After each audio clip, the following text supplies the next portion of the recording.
फक्त हे फॉर्म्युला लक्षात ठेवा, नक्कीच तुम्ही फ्लुएंट इंग्लिश बोलणार। नमस्कार मित्रांनो, welcome back to Laxmiputra blogs. मित्रांनो, दैनंदिन जीवनात सगळ्यात जास्त यूज होणारा टेन्स म्हणजे सिंपल प्रेझेंट टेन्स। तर मित्रांनो, आज आपण शिकूया सिंपल प्रेझेंट टेन्स आणि त्याचे फॉर्म्युला। सिंपल प्रेझेंट टेन्सचे फॉर्म्युला आहे subject plus V1 plus object.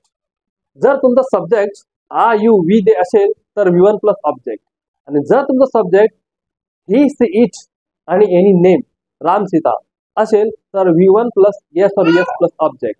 तर पाहूया मित्रांनो सिंपल प्रेझेंट टेन्सचे सेंटेन्स आणि त्याचे Marathi translation. I teach spoken English, मी स्पोकन इंग्लिश शिकवतो।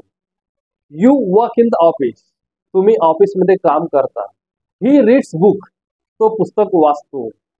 सी मेक्स टी, ती चहा बनवते। वी प्लांट द ट्रीज, आम्ही झाडे लावतो।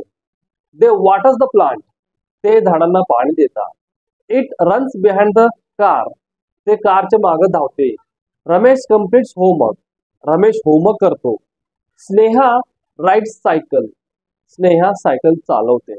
तर मित्रांनो, अशा पद्धतीने English and Marathi sentences simple present tense मध्ये आहेत। तर मित्रांनो, आय होप तुम्हाला समजलं असेल सिंपल प्रेझेंट टेन्सचे फॉर्म्युला आणि त्यांचे सेंटेन्स।